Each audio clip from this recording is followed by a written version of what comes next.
Hey, I'm Supats, lifelong solopreneur.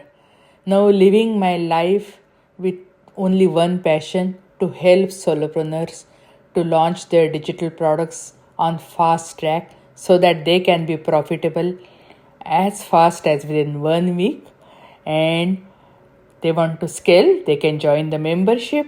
And as a bonus, I show them how they can sell their digital products all over the world using affiliates. Without further delay, let's get started. Welcome to New Beginning Inspiration for You podcast. I have been podcasting over 3 years, but I never made 200K in my podcast interview. Not in one interview, not all combined interviews. Okay. Today we have a guest who made 200K in podcast interview. He also had strategies how you can double the income with half of the clients. He will tell you how to confidently charge more. He has all the strategies for partnerships. I can go on and on and on, but hey, the stage is for him, stage is for Robin Waite, and I want him to elaborate all these topics. So, without further delay, let me invite Robin. Robin, the stage is all yours, and we are really blessed to have you on New Beginning Inspiration for You podcast. And I just can't wait to get your insights on all these topics. So, I just want to know, how did you get started into the business? What is your story? Thank you, Sue. Well, I'm super excited to be here. I've been very much looking forward to this conversation. So I know I may not look it, but I've Oh, been in wow. business for 20 plus years now. This is my 21st year of business. And I started my first business, my first proper business. I was doing side hustles and things like that whilst I was at university. My first proper business, though, was a marketing agency, which I started in 2004. I grew that very steadily over 12 years, up to 2016. We got to about $300,000 in revenue. It's just a small local agency. I had about a team of 4 people and 180 plus clients. And I got to 2016 and I was between daughters. So my second daughter was about to be born, Sophie. And about 3 weeks before she arrived, I just had a mental breakdown, and decided in that moment that I was going to essentially close the agency. And there's a bit of a backstory to that, but I came home to Mrs. Waite, who's heavily pregnant, 8 months pregnant. I said, "Darling, I finally," because I'd been in a bit of a sort of a mire of discontent for about 18 months, 2 years in the run up to this, but couldn't put my finger on what it was, why I was so unfulfilled with that agency. So I came home to Mrs. Waite and I said, "Darling, I've made a decision. There's some good news and some bad news." And I was like, "Well, I've decided what I'm going to do with the business now." And she's like, "Okay, great. What is it?" And I said, "Well, I'm going to close it down." So she did the international sign of distress, and and then we sort of worked our way through it. And I was very fortunate. In the process of winding the agency down, somebody heard I was exiting, and they came in and made me an offer for the clients. And not a huge amount of money, but it was enough to sort of keep me going through paternity leave and take a bit of time out and figure out why I was sort of so down. During that time, though, I started doing a bit of networking, meeting other business owners locally, and told people this story about my agency and how I'd grown it and then sold it. And that was the first foray into coaching. So I started doing informal mentoring with these agency owners. Essentially, they bribed me, Sue, with coffee and cake. And there was no money exchanged hands. I just wanted to be helpful. But we had some amazing conversations about the things, hopefully, which we're going to discuss today. Is we started diving more so into productising services, packaging up their offer. How could they charge more for it? How could they go out and get more clients for their agency and things like that? And ultimately, how could they systemize it in a way that they could then sell it potentially in the future? So I've been coaching now for 8 years. Absolutely love it. I'm so fortunate to have fallen into this career because I get to meet some amazing people doing incredible stuff like podcast interviews like this, but also the great clients that I get to work with. So now I work a lot with other coaches, consultants, and freelancers, helping them to make sure their offer is really tight, helping them to figure out how to charge based on the outcomes and results of the things which they do, not the thing which they do, and then obviously give them confidence around things like sales. Um, and yeah, in the process, I do a bit of speaking. I'm a obviously a very dedicated husband and father now to two amazing daughters who are 10 and 8, Poppy and Sophie. I do a bit of cycling and surfing on the side Oh, as well as my wow. Yeah, businesses. even I have two daughters, and yeah, charging and all. Let me tell you my story. I wanted to give everything free because I wanted to help solopreneurs. And when I was bedridden, I recovered, and I just wanted to devote my life for solopreneurs. And I started giving everything for free because I wanted to help them. And I thought if I keep on giving them free, they will basically better their life because of the free resources, because they are working on shoestring budget. But my experience was really opposite. When I was giving everything for free, nobody even valued. They just put it on the shelf and they said, "Oh, okay, we'll look into it later." And then when I started Mm. charging for my resources, my time, everything changed. I started gaining respect, and it became a win-win situation because they also started giving me value. They also started giving value to the resources, and it was really eye opener for me because I never wanted to charge anything because I just wanted to help. And I really realized that when I charge, I help. And when they invest more, they pay more, just money, but also they pay more by attention. So I want to know your strategy because you have a strategy that your clients can charge really easily more. And but how did you get started? Didn't anyone tell you that it is unethical to charge more, it is unethical to charge hourly? What is your opinion about that?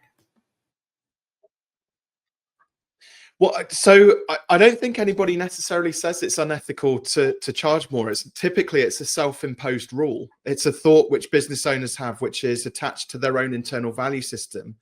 So, in my household, I grew up with my parents having arguments over money a lot of the time. It was the biggest, catalyst for arguments. And the common things which we used to hear was, money doesn't grow on trees, Robin, and money is the root of all evil. And you can't have those new trainers, Robin, because you can't afford it. And we're not going on holiday this year because we don't have the money.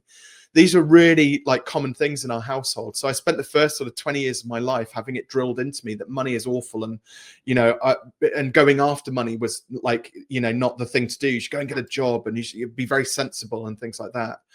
I've since spent the last 23 years of my life putting all of that behind me and refocusing my money mindset and rebuilding my internal value system.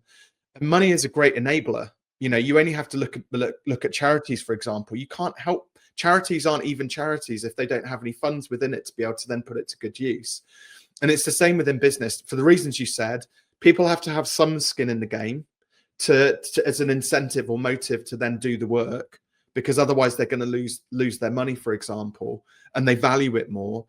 But equally, and there's common cliches as well, which I think probably is worth sort of going through, like turnover is vanity, profit is sanity, cash is king, something which people say a lot in business. And it's actually cash, which is the most important out of those three things, because you can look at a profit and loss account and you can have a business turning over £1 million, but their net profit might be 100K, but they might be a negative cash flow and having to borrow money to support their business. So cash is like the oxygen in any business. And like the oxygen that you wouldn't deprive your child or your favorite pet of oxygen, right? Your business is a baby. It needs nurturing. It needs oxygen. It needs food and sustenance, right? So we need to feed the business cash. And quite often what happens is when you bring a person with a poor internal value system together with the business, and they've got wobbly values around money, and they bring that into the business, all of a sudden the business is now wobbly around money. And that's why businesses don't last.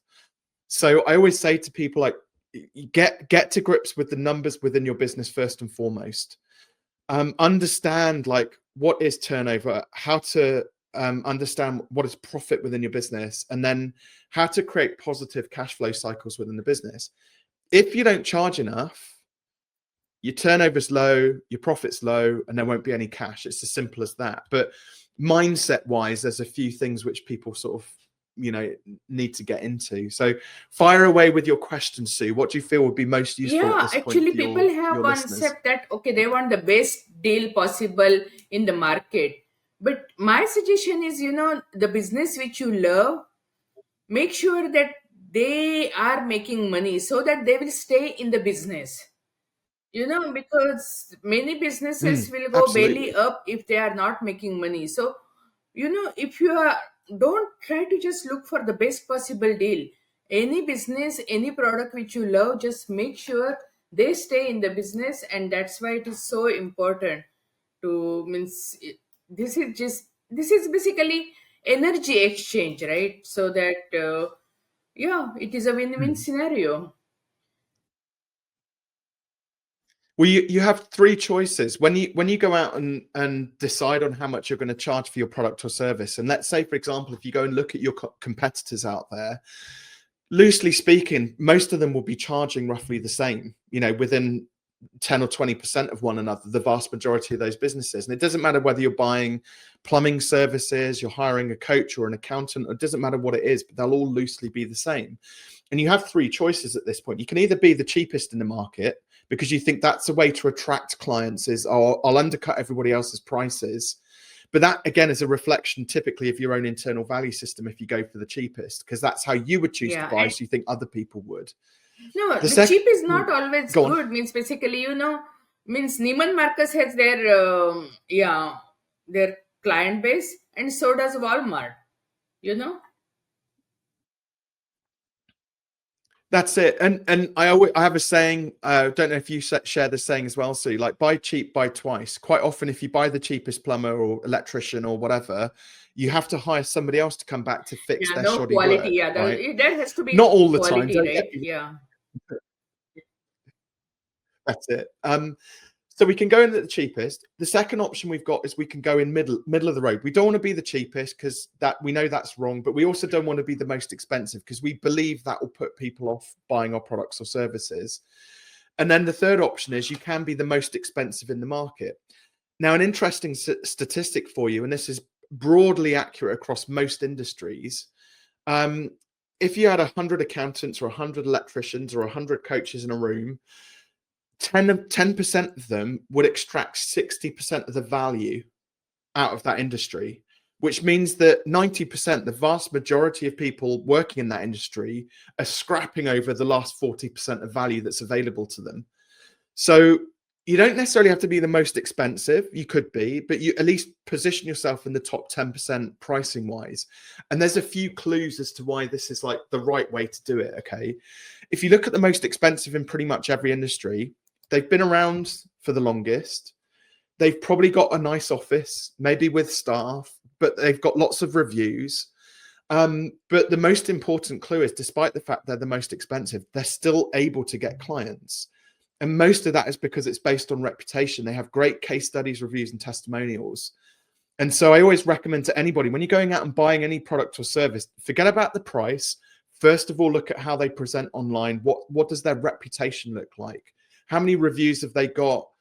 Has somebody referred that person to you in the first instance? Are you able to speak to some of their clients and hear firsthand what it was like to work with that company? Narrow that list then down to maybe 2 or 3 potential suppliers based on reputation, and then you can start to discuss with them about pricing. And like oftentimes, the most expensive, well, put it this way, when somebody comes to you and they are more expensive than everybody else, the thing I find myself saying quite often is, oh, well, you must be good. So we associate cost or price with the quality, like you said. You only have to think about, a Rolex does the same thing as a Casio, right? But why is a Casio G-Shock £50 and a Rolex £5,000 or £50,000, or in some cases even more than that, right? It's because of prestige, and it's a Swiss watchmaker. There is also this element of like the perceived value that we project onto that watch as well. They've built up this waiting list, so they're exclusive in the marketplace. They're not trying to get all of the customers out there. They're trying to get a few select customers who really value the amazing, watchmaking skills which they've created and put into that watch. Even down to things like supermarkets as well. You mentioned about Target and forget the other one you mentioned, Walmart. So over here we have like our supermarket system is we have Lidl and Aldi, which are like the cheapest. Then you've got like the Sainsbury's and Tesco's, which are like middle of the road. And then you have Waitrose and Marks and Spencer's, which are like top of the range. Okay. Each of them have customers. Despite the fact that M&S and Waitrose are the most expensive, they still have customers going in there because there are people as well who will only shop the most expensive in the market. And So that's their now buying choice. this actually leads me to another question, that how having less clients you can make more money? Because that is a dream for every solopreneur Yeah, entrepreneur, I'm pretty sure, right? yeah, that's it. My favorite business is when we get somebody to a point where they've got double the income with half the clients. That's like the ultimate goal. And if you do the maths on that, it's actually 4 times the price, not double what they were charging initially, right? So it's significantly more. What we have to think about is like, I call it the sales cycle of doom, right? So when you're not charging enough money, you need lots of clients. So you end up in the sales cycle of doom: sell, deliver, sell, deliver, sell, deliver, sell, deliver. Everything's very frenetic. Clients are desperate for the work now. They need results right now. And we're constantly like chasing the cash to sell, deliver, sell, deliver, sell, deliver. And then you get ill or you go on holiday, things stop for a bit, and then you take a deep breath, and then you go back into sell, deliver, sell, deliver, sell, deliver. And I don't know about you, but my definition of success is not going round in circles like chasing my tail. But there's something amazing which happens when you increase your prices. It's like the universe expands. Okay, like a gravitational field. We managed to get outside of like the gravitational pull that keeps the satellites stuck in that orbit forever. When you increase your prices, all of a sudden you have more time to deliver a better quality product or service to your clients. You can stack more value into it, which creates better results and outcomes for them. Generally, it makes you more referable because they'll tell all of their friends about this amazing service provider which they found, and which means that more qualified leads come in, so you don't have to go out and do tons and tons of marketing. It's actually marketing which ultimately ends up ruining business owners, because I don't know about you, but when I started coaching, like I just wanted to spend time coaching. I didn't want to spend 30 or 40 hours a week doing social media posts and, grinding out content and repurposing videos, short and long form, and sending out email lists and doing all of that stuff. I wanted to spend more time coaching, but I was guilty of this when I started coaching. I didn't know what I know, back then, what I know now about pricing and packaging and things like that. So I didn't charge enough even back in the day when I first started. And the trouble is when you're in the sales cycle of doom, you constantly need clients. You are constantly driven and pushed to do more marketing. And like the landscape has changed so dramatically in the last 20 years. And, you've got Gen Z kind of kids coming through these days, starting up businesses in their early 20s. And they are born into like this frenetic world of social media, and they kind of get it. They just understand it because they've been brought up with this technology. But there's a vast number of millennials and Gen Zs who are still coming through who I'll share some stats with you, and hopefully this will start to make sense. So when I first started my business in 2004 in the UK, and these statistics are loosely the same in most countries like globally, in the UK there was 468,000 registered businesses. Fast forward to today, there's 6 million. So we've got this great thing, the internet, which has come into play, which has allowed us to, go online and register a business and a domain. And now we've got we've got the global marketplace at our fingertips. And the 2010s kicked in, and you had the invention of smartphones and social media. They both happened at the same time. And so you're not just now competing against 10 times the number of coaches locally or accountants locally. You're competing against this global marketplace on this mass scale. And then people think that the way to approach this global marketplace is to go and shout on social media, buy my stuff, buy my stuff, buy my stuff. It's like you've got like the entire business community are all stood on the edge of like the Grand Canyon, shouting into the abyss, like, buy my stuff. But imagine this, right? Imagine this, Sue. There's one man or woman who is quietly holding court somewhere along the ridge. and they've got 100 people gathered around them listening intently to this story or message or whatever this person is saying, just quietly, just showing their worth, helping to educate these people, adding value to these people's lives. And they've ignored social media and this shouting into the abyss. Where is your attention going to be drawn to? It's going to be drawn to that man or woman who's quietly holding court, who's clearly the expert in their niche. And there is a way to position yourself exclusive of social media or even on social media in a way that you can kind of create that quiet draw and appeal to your brand on a mass scale. And like the thing is as well, I'll stop rambling a second. I'll throw the mic back over to you, Sue. But who created this rule? The goal in business was to enroll as many clients as we possibly could do. The true goal in business is to create a profitable, sustainable business. It's to stay in business for as long as you possibly can do, not burn out because you've got too many clients to service. So we want to build a business for profitability, most importantly, being able to collect cash. And that does mean elevating your Yeah, prices. means basically I totally relate to you, because bottom line is to add value to other people's lives, and that is how you are getting compensated. So you mentioned social media. What's wrong with social media? And means just yesterday there were a Well, lot of drama I was going happened to with say I TikTok. became So in general, I just want you to tell what's wrong with social media. Yeah, I mean, so in 2023, at the start of the year, I became antisocial. I was just done with it, and it was literally just because I was spending like 30 hours a week on, grinding out, doing all of the things which I mentioned earlier on. So I was repurposing content. I even had a team member working on it full time for me as well. And so we did all of this content that we were putting out, and it was great value. But because it was just caught up in all of the noise, none of it really landed. And so I'd hired this person full time for a year, and unfortunately, I couldn't tie a single client back to all of this content and work that she had done directly. And even my audiences, it didn't feel like my audiences had grown tantamount to the amount of effort I'd put into it. So sometimes the way to resolve, come to a conclusion around this thing is just to rip off the sticky plaster. And for me, that was just stop doing it. I was like, right, I'm just going to stop doing it. I feel like I'm getting a bit burnt out doing it. I've focused on the coaching business. I've got some good revenue coming in, so I don't need to do social. But then it kind of dawned on me in the new year in 2023. I did need to do something because, you still got to do marketing. You still have to build your personal brand and things like that. And so there's this fantastic author, a guy called Daniel Priestley. I don't know if you've ever come across his work, but he's written several great books. And he one of the things which he talks about in one of his books, he has these 5 Ps, which is like perfect your pitch, publish a book, create products. I forget what the other one is, but then the 5th one is partnerships. And for 10 years, this understanding and notion of partnerships totally eluded me. I never got it. And I just thought the one thing that I was missing out on, because I'm in a little studio in the Cotswolds in England. It's like, it's lovely and quiet and peaceful. I barely ever see anybody, Sue, like real people.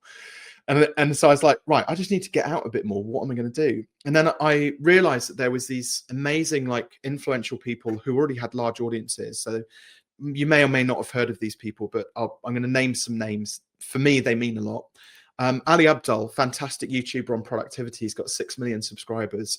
Chris Do, great coach when it comes to pricing for creatives and entrepreneurs. He's got 2.5 million subscribers.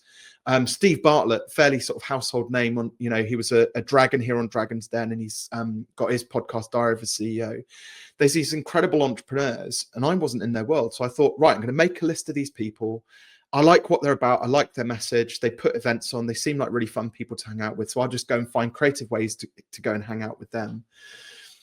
Anyway, one thing led to another. I end up recording a podcast episode with Ali Abdaal. How it came about was I went to one of Ali's events, and I got to know him and a couple of his team members. And I went to one of his events. There's 600 people there. And in this, like, it was a venue which wasn't really set up for business events. There's people just like looked lost. So I put my coat down and my bag down, and I started directing people to the loos and to the auditorium, to the cafe, and just giving people directions, making sure that just being helpful, right? Anyway, Ali's general manager walks up to me and he's like, Robin, what are you doing? And I was like, well, I was just helping people, just directing, you know. He's like, okay, you don't have to do that. You're a guest here. You know, you're here to just enjoy the event. I was like, yeah, but everybody looked lost. I thought I'd just help out.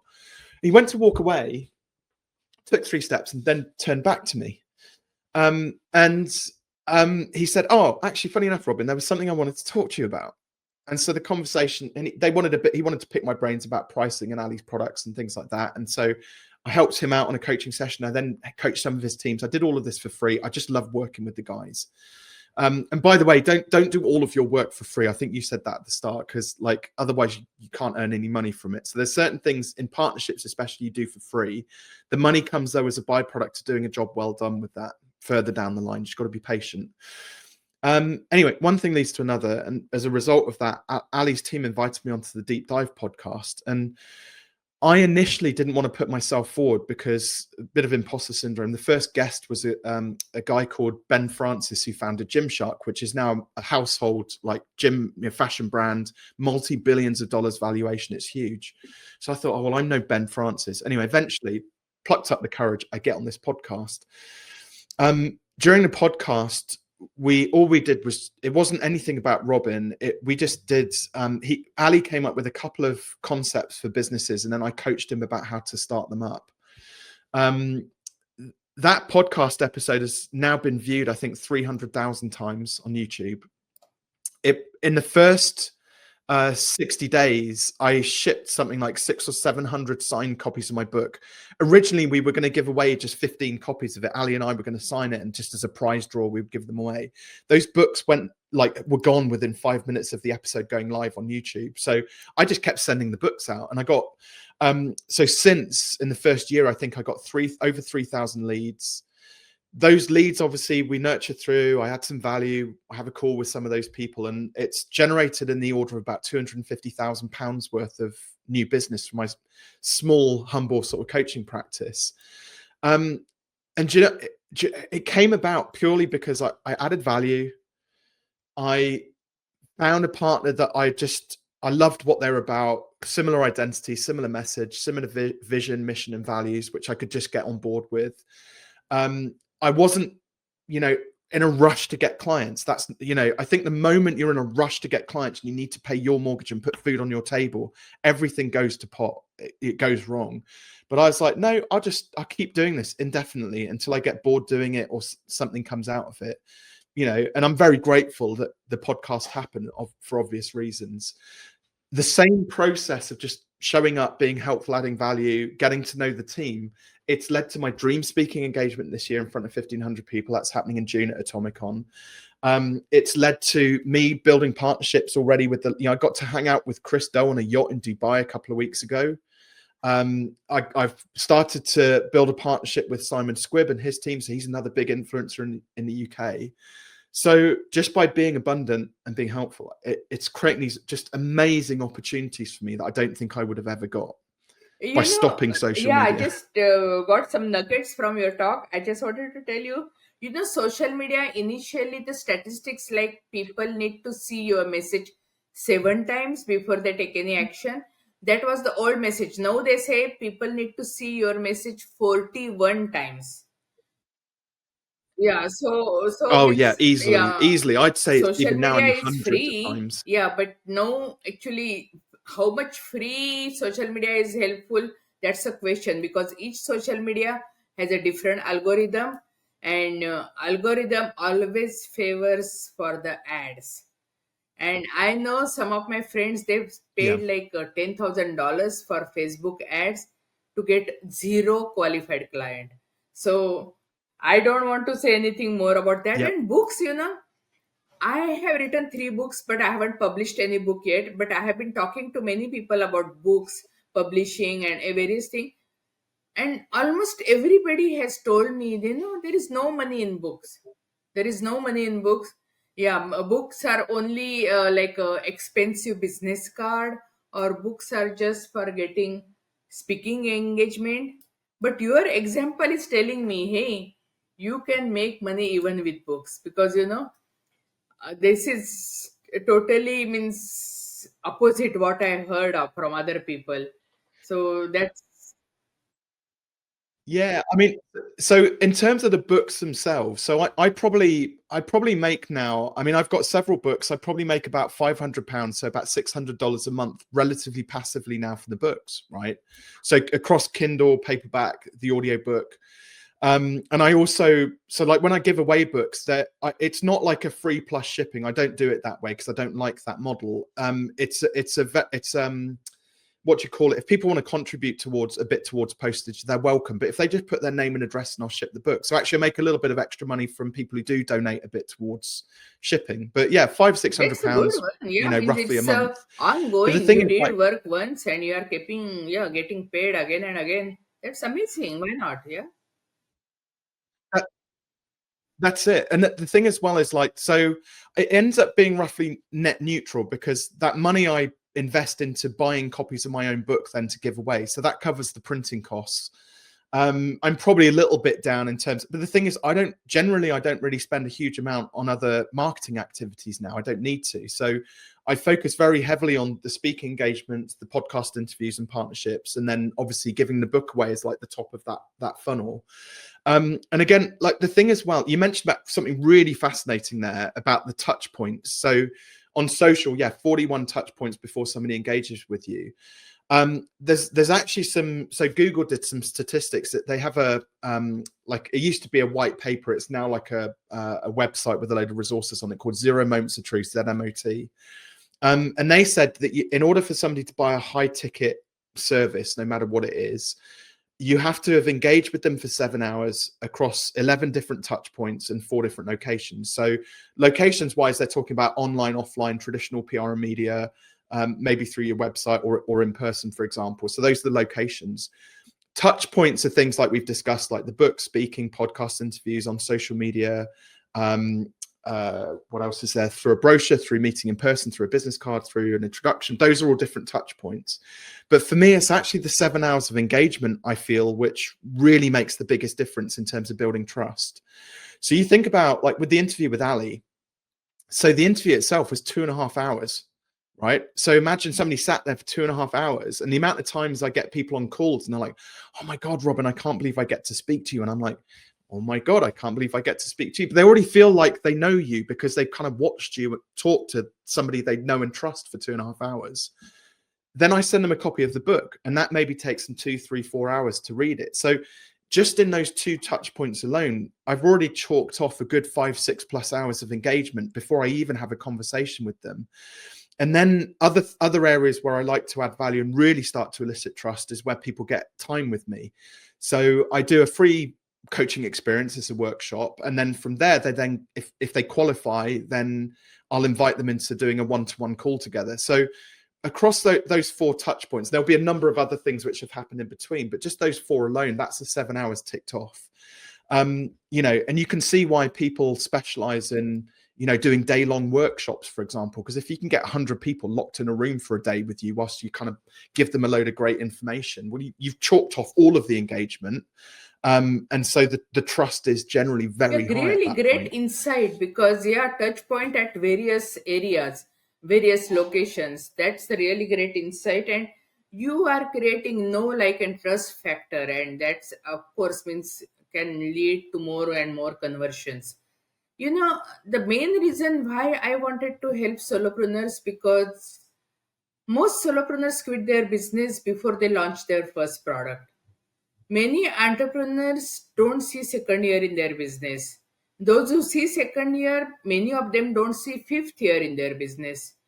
So, what is your opinion or what is your Hmm. experience? Why do so many businesses fail? What is the reason? So kind of twofold, really. One is their business is just not economically set up for success. So we talked about pricing. They just go into the market too cheap. It doesn't pay their bills, and so they have to go out and get a job again. It's as simple as that. It's very sad. I wish that more business owners had success, but it's just, if everybody was super successful at business, there'd be no unfair advantage, right? It wouldn't be fair on everybody at that point. The second thing is really it comes down to sales. A lot of people shy away from sales and having that difficult conversation around when somebody asks you, "Hey Sue, how much does it cost?" You know, and we kind of retreat like Gollum with our ring, and we're like, "No, it's $5,000." We don't want to talk about money, right?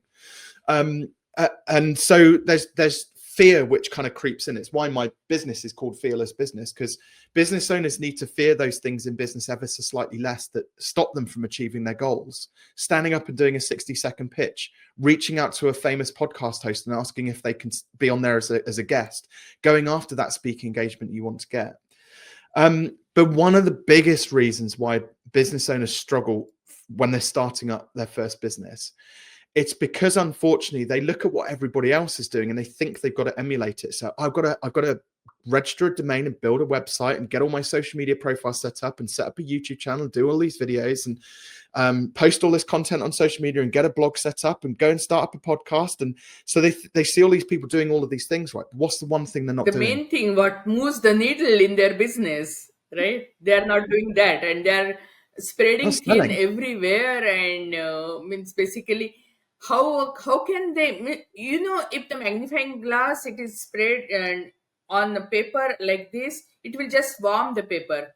But if it is not focused on the one thing, yeah, then it will warm the paper. But if you focus on one particular thing, it can burn the paper, and that is how you should work on your business, right? That's it. And ultimately what it comes down to is they're doing all of this other shiny stuff, you know, waving that magnifying glass around, but they're not selling. They're not going out and bringing remember, the lifeblood, the oxygen of the business is cash. They're not proactively bringing cash into the business from day one. There's not many businesses these days that you can't monetize like pretty almost instantly. I kid you not, I managed to stumble across I don't know what I was searching for, but I found a Facebook group of 15,000 people, get this, who collect the stickers on fruit. They collect fruit stickers, right? 15,000 people, and there was somebody in there selling a membership to these people who collect fruit stickers, right? Baffles. You can literally make money out of anything. So I always say to people, once you've got this concept of an idea, the first thing you should do is go out and try and sell. And at this point, actually, the price is irrelevant. It doesn't matter what you sell it for. The goal is just to sell something. Because in the act of going and finding that first customer and explaining the value to them and extracting some money out of them, delivering the service, getting a review, you will learn like 90% of everything you need to know about in business. Your client will tell you all of the problems, pain points, and challenges which they experience. You can see whether your product actually fixes and resolves those problems for that client, you know, short, long term, whatever it looks like. You can see you've got some cash, but is that cash enough, or is it too much, or where does it leave you? So it answers so many questions. Just get out and sell something. And like most people as well, they're like, oh, but who do I sell it to? It's rare that, like, you probably already have like 10 friends or some people in your network you already know who would be willing to buy something from you, either because they feel guilty and they just want to be supportive, or because they genuinely have a need for the thing which you're trying to sell, right? So it's easier than people think to get out there and sell, but most people avoid it because they see sales as being difficult or sleazy, or, you know, all of the different things that we associate with Oh sales, which is yeah, probably yeah. another You, podcast you are episode in its absolutely own right. You right. know, So initially I was so hesitant to sell anything, and I started my email list, and I used to just add value to people's lives, and still people were unsubscribing, and I couldn't understand. I'm not even selling any of my offers, and why people are unsubscribing. And then I realized it is just a game. Some people will stay, some people will leave, and it's good for them, it's good for you. It's always beneficial. Always you should see something good in it. And now, actually, I sell through my email list, and I have YouTube channels and podcast and all. I have no problem because every offer, generally, whenever I promote to my subscribers, I'm on the leadership board. So means whoever stayed with me, they respect what I do, and that is what you want in your community, right? Means they should respect what you are doing. And yeah, sell is a right taboo word. Okay, I want to start my own business, but I don't want to sell nobody to nothing. I said, then what kind of business you have? Every business sells, and I remember I was attending someone's live call, and she said, the people say, oh, okay, you can sell only once in a month to your subscribers and all, and rest of the time you just keep on adding value. But she said, my offers are the best thing with me, so why shouldn't I share them with them? Means Mm. if they are the best thing and they come easy for me, and if they are very hard for them to do and they are willing to pay for those offers to me, why shouldn't I do that? And all those things actually just really, it was like a mind blowing for me, and it changed. It means I have gone from dry months because I wasn't selling anything, and now, like you said, the passive income, I started making money every day because of the funnels I said. And now make money every hour, and now I can spend time whatever I want to do doing. My husband loves to travel, so we travel and various things. It's just because all this mind shifting. And I still need your mentorship, because I never got 200K from podcast interview, and I still need to publish books, so I think I'll be needing your mentorship. I wanted to ask you, means I know how to look for you and how to contact you for more, but how can anyone else, if they want your help and your mentorship, where can they find you? Yeah, so the best bet. So I have a website, robinwaite.com, but also one of my favorite things to do is I've started growing my YouTube channel again, and I put out, weekly videos with helpful tips on sales or pricing or marketing or things like that. I would love for some more subscribers on there, because I just love YouTube as a platform anyway. So if people do want to jump on there, then that would be wonderful, supporting those videos. But I do also have a gift, Sue, for everybody who's sort of listening or watching to this and is interested to find out a bit more. One of my books, Take Your Shot, I've actually got some free signed copies, which I would love to gift to your listeners, which if they head over to fearless.biz/TYS for Take Your Shot, they can apply for a copy of it. Postage is optional if you want to contribute a bit towards that. But if you put your name and address into the form, I'll send the book to you no matter where you are in the world. There's one caveat: I don't ship to South Africa. Nothing I've ever sent to South Africa has ever arrived. And typically it never gets returned either. It just goes missing. So South Africa is No, the I only really exception there. appreciate it. See, just within yeah, whatever time we are here, like 45 minutes or so, and you added so much value to our lives. So I just cannot wait to subscribe for your YouTube channel, because I'm pretty sure means weekly dose of these nuggets and wisdom. I'm so looking forward to it. And book, of course, means free book. I want to grab hold of it, and I'm pretty sure we'll put all the information in the show notes and the description so people can grab hold of that book. But if I haven't covered any particular point and which you want to cover, or if you want to give any parting message, feel free to do so. Yeah, so I see a lot of people who are they're busy sort of ruminating over ideas in their head. It could be whether you're thinking about starting up a business, or maybe you have a business and there is a new product to launch, or a book which you want to write, or something like that. And maybe it's just me, but I get really frustrated when I have ideas and don't act on them. I don't care whether they fail, fall flat on their face, but I want to know whether they are going to work or not and fly. So my attitude has always been just do it, basically. The Nike inscription, the insignia, just do it. Because the moment you start doing something, you can get feedback from it, whether it's going to work or not. And on the whole, if you trust your gut instinct, most of the times these things do work out in the right way. And you can then sort of adjust and course correct as you go. And I think as well, like sometimes people set the wrong goals for themselves when they're first starting out as well, which is kind of linked, because it's really hard when you're setting foot into doing something new. You don't always know exactly how it's going to end up or what direction it's going to go into, and so that can create that inertia in people. But there is like a really simple goal framework which you can set as a business owner, and this is for I've worked with some very experienced, like multi-million-dollar business owners, and they still apply. I tell them this, and they still apply these principles and love it. So it's the same whether you're a startup, a small business, or a large business the world over. Something which I like to call goal-focused pricing.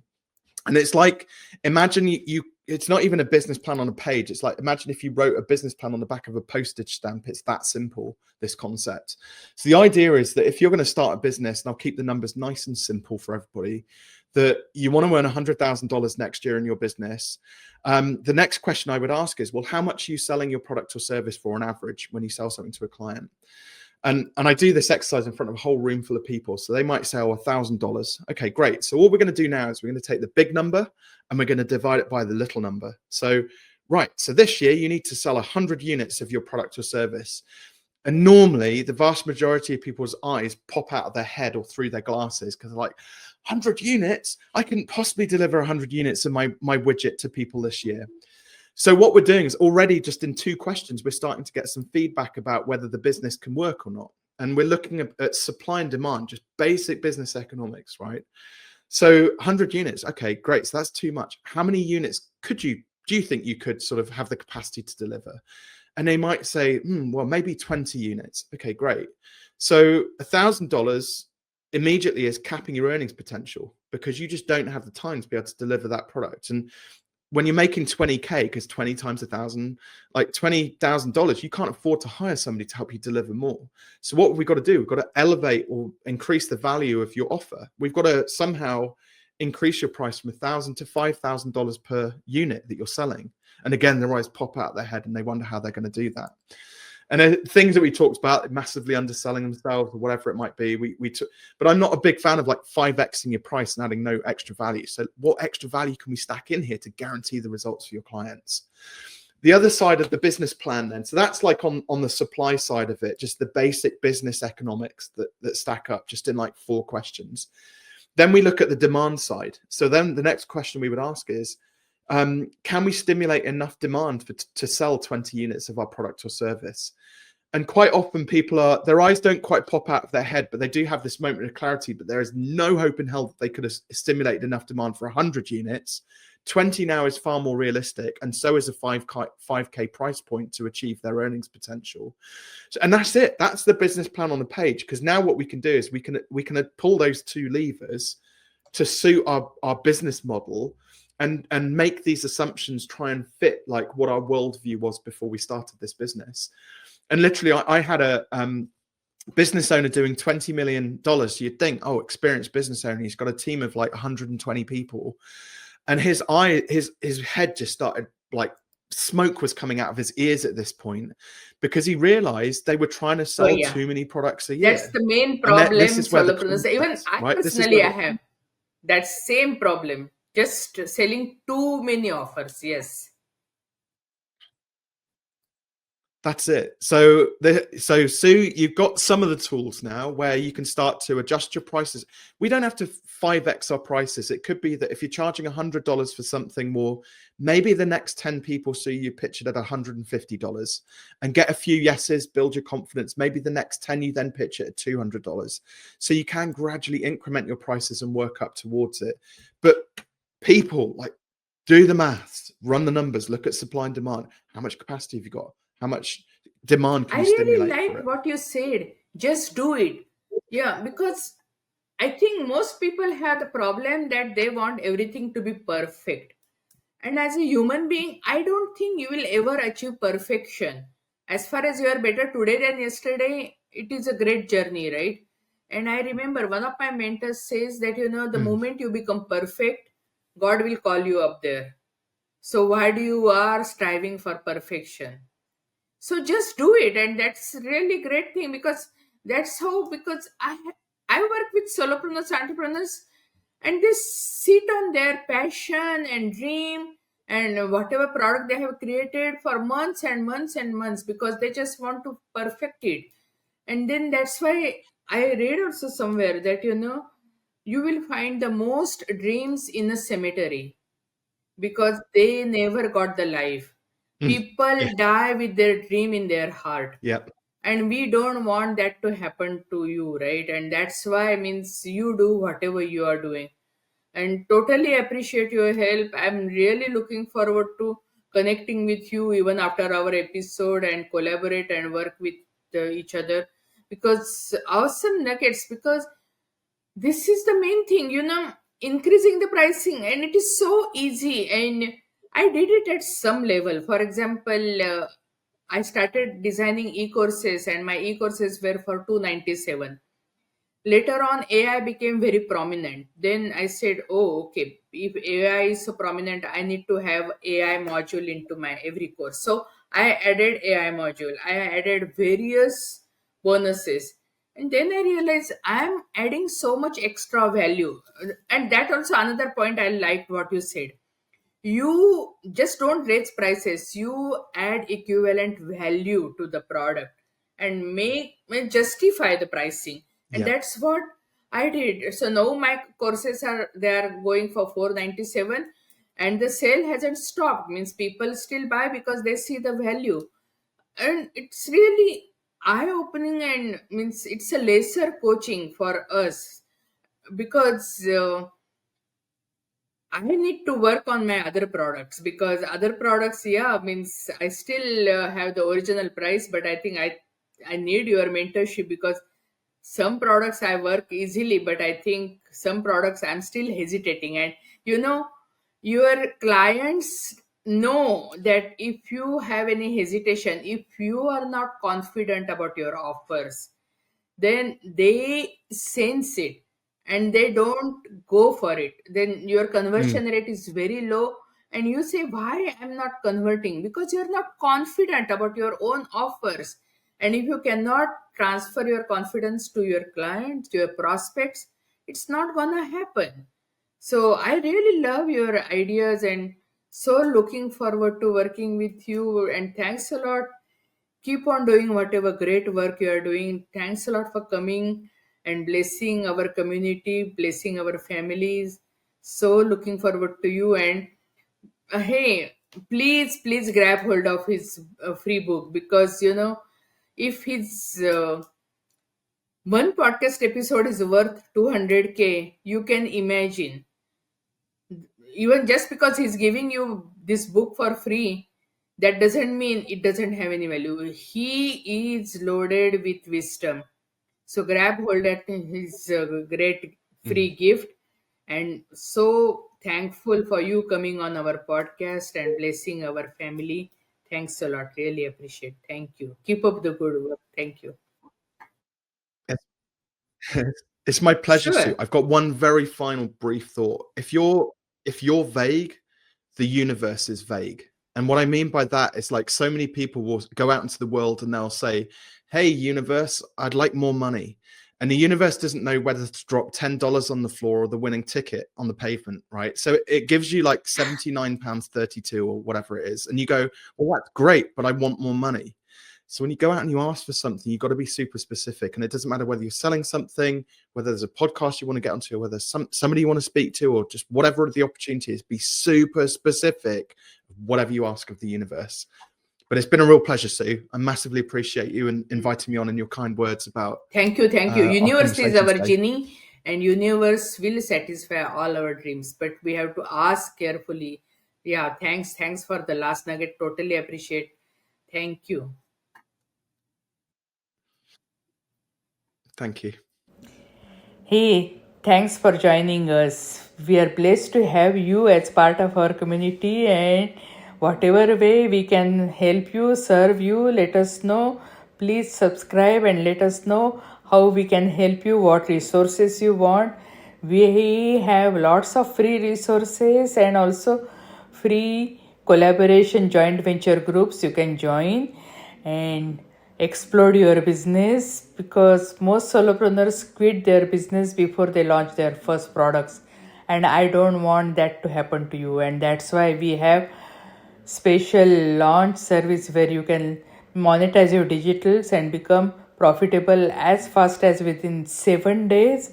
And if you want to scale your business, join our membership New Beginning Success Collaboration, where we'll provide you MRR and PLR products and collaborations so that you can scale your business with ease and effortlessly. And hey, if you want to sell your digitals all over the world, yes, we will provide you affiliates more than 200 countries. So everything is possible. Just live your dream, follow your dream, and Whichever way we can help you, do let us know. Thank you and God bless you.